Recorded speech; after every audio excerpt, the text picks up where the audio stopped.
You're listening to Navigating the French on Paris Underground Radio. For more great content and a bonus episode of Navigating the French, please join us on Patreon.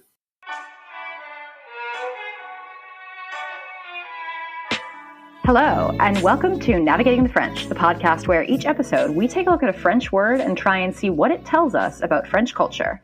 I'm your host, Emily Monaco.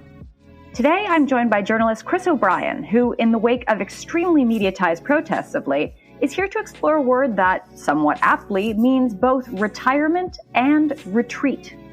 Retraite. So to discuss this extremely French word, I'm very excited to be welcoming Chris O'Brien to the podcast. Chris, thank you so much for joining me today to delve into this issue. Yeah, it's a pleasure to be here. And it's a pleasure to have you. And for those of our listeners who aren't familiar with your work, could you tell us a little bit about who you are and what you do here in France? Sure. I've been in France coming up 9 years in August. Moved here from California in 2014 with our family. Was in Toulouse for most of that time and now living just west of Paris in a town called Saint-Germain-en-Laye. And we miss the South terribly, but learning more and more about Paris. As far as work, I'm an independent journalist. A lot of my work is in the tech sphere. I was in Silicon Valley for about 15 years before moving here, but also do a lot of other stuff, travel, culture, write the French Crossroads newsletter. So it's a grab bag of stuff that helps us keep having a good life here.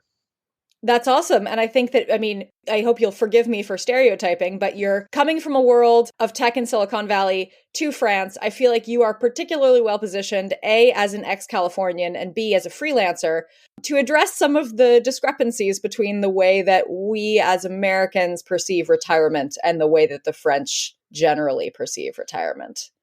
Yeah, absolutely. You can start just with the fact that retirement is more of a vague concept that barely exists in the US versus a thing that actually does exist in France. Yeah, exactly. And even if we start in a time, you've been here 9 years, but before the strikes this spring, I think the foreign perception of the French approach to work and the French approach to and expectation of, a pretty cushy retirement package. We have this idea as foreigners that the French don't work very hard and they also don't work for a very long time. So before we start, delving into what the French are pushing for now, could you clarify a bit more, what does the truth look like for our listeners? Are the French actually work phobic, or is the truth a little more muted than that? Well, I think it's more than maybe just not being muted. I think they're pretty hard workers. There's been even a couple of productivity reports the past year showing that, French workers are among the most productive in the world, coming pretty close to the US workers. So I think they're pretty hard workers. And, that goes all the way actually for me as a parent from work to school. The kids are in school for 8, 9, 10 hours a day during the school days. And so it's the same sort of thing that you push pretty hard when you're at work. And then you really deserve those 5 weeks of vacation or the 10, I forget what it is, 10 or 11 national holidays that you get here, and a retirement, that if you do all those things, if you work like crazy, if you do that your whole life, you deserve to know that at the end of that road, there is a comfortable existence waiting for you, that you'll continue to be taken care of, and you don't have to work until you're 85 to put food on the table. So yeah, conceptually in terms of how hard they work, you're right. It's one of the cliches of sort of classic French bashing. I remember about the time that I just moved here, the big international story pushed pretty hard by the British press was this whole notion that the government was passing a law that the French didn't have to respond to email after work. Mm-hmm. As another example of just what you're talking about. The lazy French, like they won't respond to their email outside of work. In fact, to me, it was a very reasonable thing, saying that wasn't true. First of all, what it was saying is, if you're doing work after work, you should be paid for that work. You're not available 24 hours a day to your boss without compensation. So, but those things do get twisted around. And the cliche, as you were saying, is, oh, the French, they're lazy. They're on vacation all the time. Now they're striking, so they don't have to work. Yeah, absolutely. And I mean, even just anecdotally from my own personal lived experience of having been a French employee for, I think, fewer than 2 years, I don't do well as an employee. I'm much more of a of a many hats wearing freelancer. But I do remember, being scolded for working overtime and making, people not being, appreciative of my hardworking gumption, but rather sort of saying like, oh wow, you must not know how to manage your time very well if you're here so late. Yeah. Things like that. So I think that work hard, play hard, we focus so much in the international media on the play hard side of things. But I think, alluding to those studies that you were talking about, the French cram a lot of productivity into a very short number of hours. And then when they're off, they tend to be off. Yeah. And, I'll give you just one other quick example of that. Again, this is a bit of a cliche, but it's absolutely true also. I'm like you, being an independent. I would occasionally over the years go to different co-working spaces, have various memberships. Even in a place like that wasn't an official, enterprise, societe, where they have like canteens or all that other fun stuff. When lunch came around at 12:30, everybody stopped and they got up and they went into the break room or they went to a restaurant and they ate lunch. Even if you brought a prepared lunch, you sat in there for about an hour, and it was very social. And of course, as an American, I'm thinking I'll just grab my sandwich and just sit at the computer and keep plowing ahead on emails or something. And of course, people thought that was bizarre, and I realized, okay, like this is not the norm. The norm here is I'm going to get up and I'm going to be social. But it was very hard internally to sit there for an hour and be social and not have this anxiety of like, oh, I'm losing all this time at work, But for the French, it was like, okay, we've worked hard. Now we're taking our break. This is lunch. When lunch is over, then we will go back to work. But there's a very clear separation, a very clear sense of, taking that break. Yeah, absolutely. I remember that well. And I remember the same sort of thing of like, eating at my desk and someone being like, oh gosh, what's wrong with you? Like, that's kind of weird. And then, so we have these built in breaks. We have obviously the holidays, the state holidays that you mentioned. And then, of course, this big R word, the retirement. Now, retirement, we've been hearing a lot about French retirement because of all of these strikes and protests and because of the new legislation. So if we sort of, just in a very like high level way, the French retirement age that we keep hearing cited in the news is 62. But the reality is that a lot of 62-year-old French people are still working, and that would be true even before any of this new legislation. So can you explain sort of in a very Cliff's Notesy kind of version, because the actual reality is quite complex, what does the French retirement model mean that even though the official retirement age is 62, a lot of people are working past the age of 62? Yeah, I mean, so it's a little bit, in this case, not entirely dissimilar to what we would find in the US, in that there's a range of ages at which you can begin to draw on your various retirement schemes. And so, 62, you get sort of not quite full quote unquote retirement. So not your full benefits have kicked in. So, if you wait, even now before the reform, if you wait a couple years beyond that and there are other variables there, then you get your quote unquote full retirement. And so, yeah, I mean, you can, if you feel like you have enough credit earned, you're at the right level, you can certainly begin to peel back when you're 62. In fact, and this gets to the other complication of the French system, as I understand it, there's about 14 retirement categories. That sounds right. or as they call it, a caisse, right? Their word for not quite a count, like a caisse would be like a checkout count or something. Mm-hmm. But in banking financial terms, caisse is sort of the account term. So, those have evolved over years as work has evolved. And so each of those categories sort of has its own rules and timelines. Back when we went through this cycle of a proposed retirement reform, I think it was 2019, before the pandemic, it was the rail workers who were really up in arms because they have the right to a much earlier retirement. And that's a historical thing based on how difficult it was to do that work, how physical it was. If you're a farmer, it's very different in terms of the age range. And that's because, again, the presumption is you start earlier, right? Like if you're going to be a farmer, you're in France, you're probably not going to go to college or university. You're just going to start working when you're 18. So you should be able to retire sooner. So the 62 to 64 change is kind of a media shorthand to explain this, but in fact, the variables across all these things, and in fact, I think part of what they're doing is consolidating the number of those schemes, which de facto then changes the age ranges. But I mean, bottom line, it is fair to say, and this is what the government's saying, is that they think, on a general high level sense, people need to work longer to make the system affordable. Right. And is that because we have, in addition to our retirement, does that have anything to do with the fact, the way that our Social Security works here?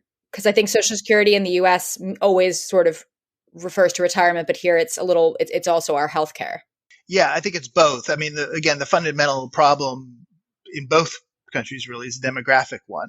To a certain extent, of course, if you're French or American, you're paying into Social Security your whole life. It's in theory a separate account, and that's your money, and it should be there for you at the end of the road. The reality is kind of what's available is what younger generations are paying into it today. And so if you get into this sort of upside down demographic where you have many more retired people than you do younger people paying into the system, you get an imbalance, and there's not enough money coming into the system to cover those retirement costs or the healthcare costs or whatever we're talking about. So, this again gets to part of the controversy here. That upside down event isn't expected to happen for a couple decades. So they're saying, well, let's fix this now, today, yesterday. It has to be done immediately. And part of the protest is, well, look, this isn't going to happen for a couple decades. Let's sit down and talk about it. So do you think what people got so upset about was the fact that it was being sort of rushed through, or were they really upset about 2 more years of work? Or, I mean, I know that there are some populations that were going to be affected in an outsized way as compared to other parts of the population. What do you think all of that anger and unrest really came from?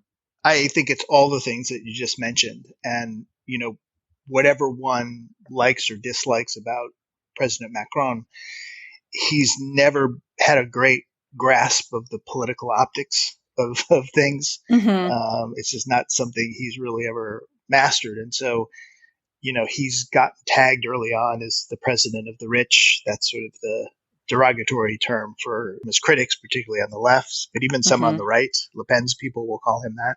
And so, he did early on in his term institute a lot of measures that cut business and wealth taxes as a way to get investment going in the economy. And then, to come along and say, okay, and by the way, to balance the books, you guys got to work longer. Better economists than me could hash out those numbers and say, well, what are the options for getting those numbers to balance? But from a political perspective, to say, well, I gave a bunch of tax breaks to the rich, and now everyone has to work longer to pay for retirement. It just doesn't look good from a political point of view, right?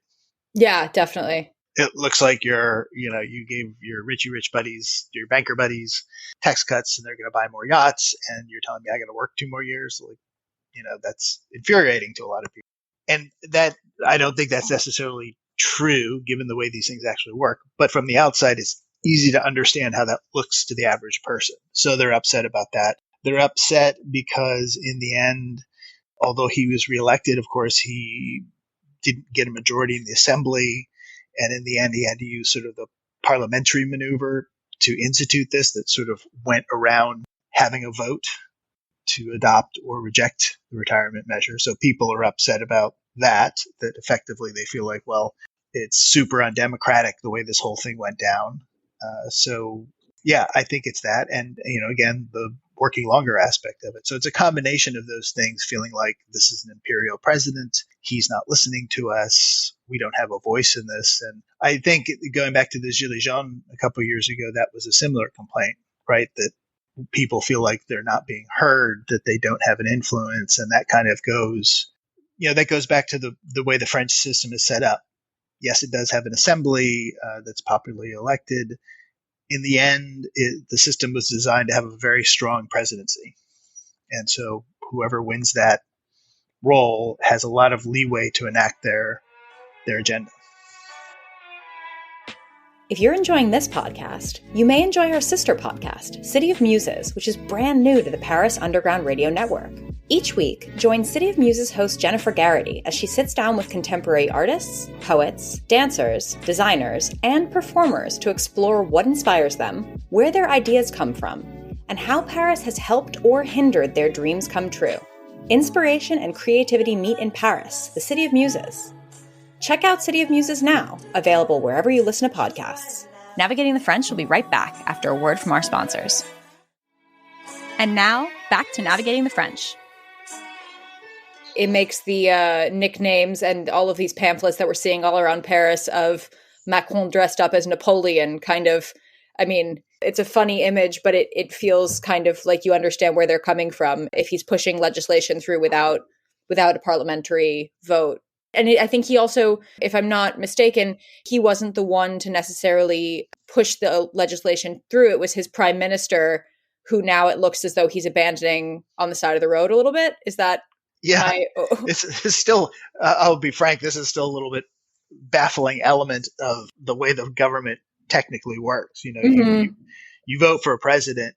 The president effectively hires a COO, a prime minister, who technically is the head of the government and appoints all the people to their positions. And then for 5 years, people act like the president and the prime minister have nothing to do with each other, that they're two entirely independent things. And so, so then at times Macron will be like, well, I'm not the prime minister. You know, all I did was pick her and she picked the entire government. You know, she was the one who rammed this through. So, you know, I think there was always, going back to Hollande, the president before Macron, he would do this. You know, he'd appoint a prime minister. People would get upset. He'd be like, hey, well, I'm not happy with the prime minister either. I'll can the prime minister and put someone else in there and, you know, make a new government. But it's, you know, I don't entirely quite understand the logic of it. You know, people vote for one person, that person hires someone to run the government for them and then sort of pretends like, oh, well, you know, it isn't really me. Yeah. And it actually made me think of another meaning of the word retraite, which is kind of like in the background, like en retraite. And it almost feels as though, I mean, even during COVID, whenever we had an address from the head of state, it was usually from the prime minister, and Macron was kind of, you know, he would pop up every once in a while. But whenever we were waiting to hear, oh, you know, are we going to be deconfined or not? It was usually Castex who'd be telling us rather than Macron. Yeah. Which, by the way, adds another layer to this whole dynamic we're discussing, right? That sense of this guy is imperial, that he's distant.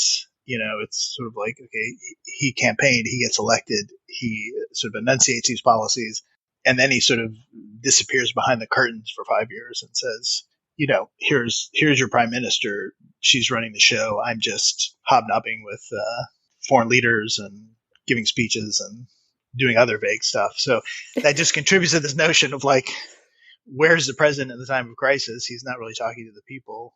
Yeah. And speaking of crisis, so we had this retirement reform that kind of surfaced that has been talked about for a while that finally was pushed through. And we've had a lot of protests, including, you know, the sort of classic protest that we get of people marching through the streets in Paris. But one of the ones that has been getting the most attention, and understandably so, given how stinky it has made Paris, is, of course, the strikes carried out by Paris' sanitation workers.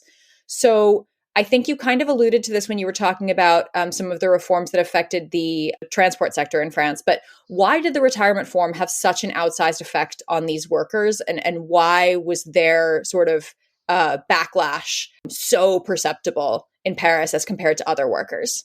You're talking specifically about the garbage workers in this case? I'm talking specifically about the garbage workers, yeah. I don't know. My understanding, and I could be wrong about this, my understanding is it didn't necessarily specifically have a bigger impact on them. Although, again, for the reasons I mentioned, it's possible that whatever scheme they're in of those 14 was going to be affected a little bit more or a little bit less than some of the others.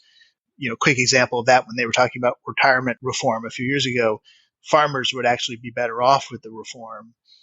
Farmers were still out protesting the reform. You know, and I've talked to a couple of farmers. They're like, well, it's the principle, you know, it's unjust, it's unfair, imperial Macron, et cetera, et cetera. So I think what they found is that with the garbage workers, they had this leverage point, right? They were blocking the incinerators, the regional incinerators where people would take the garbage, were their colleagues would take the garbage to be burned. And they found that could have a pretty visible effect, as we all saw for several weeks, in the past. And I think there was also some of that, people blocked the refineries. So there are gas shortages.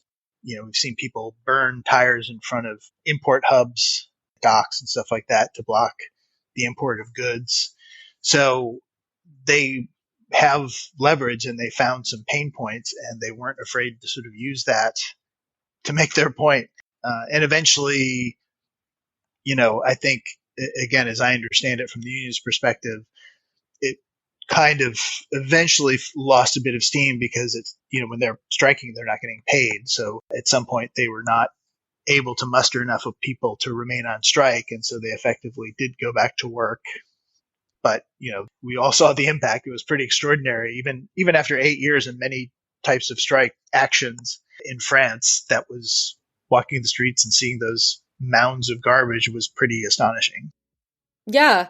And I think you also kind of brushed up against something that is so essential to the French way of perceiving kind of our role in society here, which is that third element of our, tripartite motto, liberté, égalité, fraternité, like the fraternity, this idea of when you said the farmers were protesting, even though they actually would have been better off given the reform. I think there does seem to be more willingness to fight for something where the societal impact would be overpoweringly negative, even if an individual would make out better because of it. And I think, when I was looking at people's sort of backlash against the garbage, obviously that was really upsetting. And it was difficult for a lot of people to, live with it, walk around it. It was hazardous. And yet people were talking about, oh, well, think about them, think about the outsized effect on their health for working that job and for that long. And I think there was a sort of human connection that surfaced out of that particular part of the strike. That was very interesting to hear. Yeah, absolutely. I think people just chose to be mad at the mayor rather than those people as well. I think there was a lot of solidarity there. And of course, they wanted the mayor to do something. And I don't know what they expected the mayor to do because, of course, anything the mayor would have done would basically have been strike breaking. And the mayor also is against the retirement form. So it was a weird dynamic of, who they did want to be angry at someone. They couldn't quite figure out who to be angry with. So they picked the mayor, even though the mayor was simpatico to the cause. So it was, I don't know, it was kind of a weird dynamic. But yeah, I think on your basic point there, I totally agree. Like there was a fair bit of solidarity despite the unpleasantness, the physical unpleasantness of the whole garbage strike. So at the end of the day, do you feel as though the French reaction to the reform is more about the French attitude towards work or the French attitude towards Macron or towards the French expectation of retirement? I mean, when you see how big these protests got, what do you interpret that as being a reaction to? Well, this may be unsatisfying. I would say it's a combination, again, of all those things you mentioned. I think also on a fundamental level, and this really struck me, I don't know how, if you're a Twitter obsessive like me, but, for a few days there in the past week, hashtag Be More French was trending. Mm-hmm.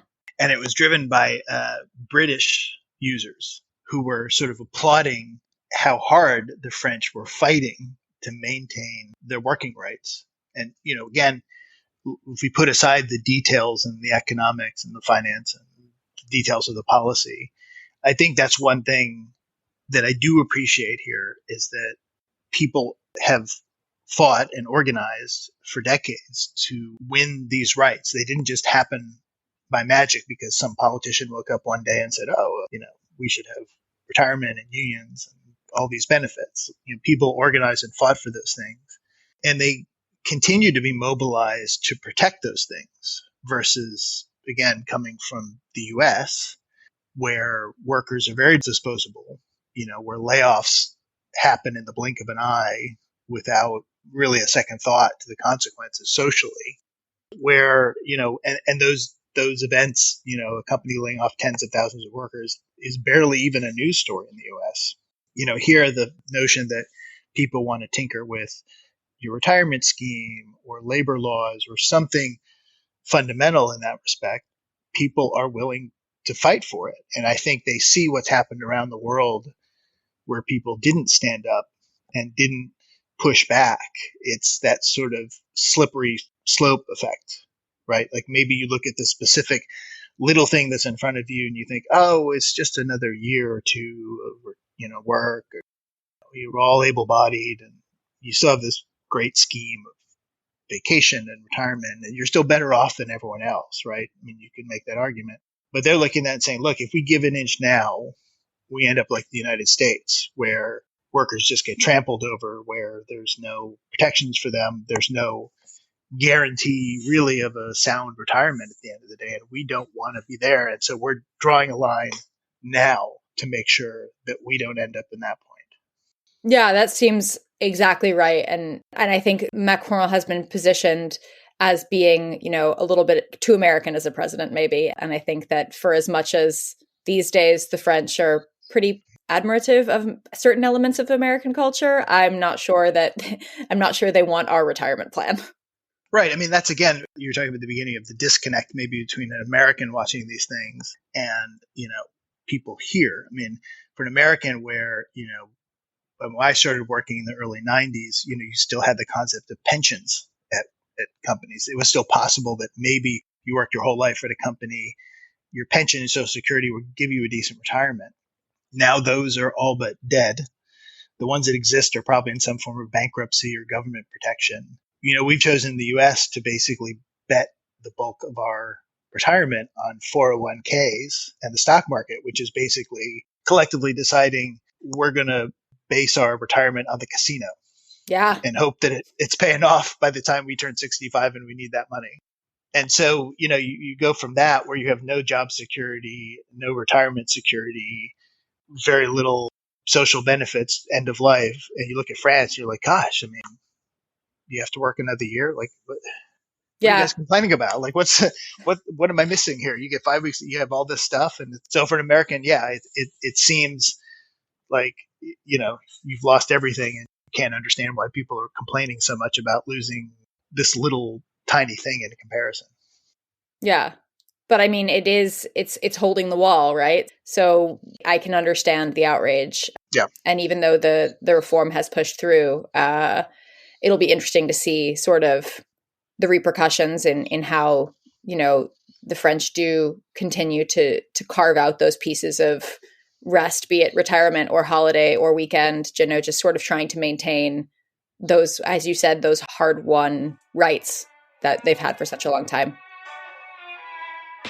If you're enjoying this episode of Navigating the French, you may also be interested in our sister podcast, Paris: A State of Mind, where real estate experts Gail and Marie give you all the tips and tricks you need about renting and buying apartments in Paris and beyond. Navigating the French will be right back after a word from our sponsors. And now, back to Navigating the French. Well, thank you so much for joining me today to offer some clarity on this issue and all of the outrage, but also sort of all of the underlying factors that make these pieces of French culture so important. Before I let you go, I'd love to hear a little bit about what you're up to. Is there anywhere, you mentioned your newsletter earlier, which I can highly recommend. I subscribe to French Crossroads. Is there anywhere else where folks can read you or hear you on the regular? I would just say two things. More if you're interested in tech and what's happening in France in the tech economy. I do write a second newsletter called the French Tech Journal, which is just FrenchTechJournal.com, and do a podcast on tech called Series E. So you can look for that wherever you get your podcasts. Mm-hmm. We'll put some links to those in the show notes as well for anyone who wants to take a look. Yep. But again, I'm not being bashful about it. That's really a tech-focused thing. So if that's your thing, great. And if not, do check out French Crossroads. Awesome. Thank you so much. And before I let you go, one last question for you, which is, what is your favorite word in French?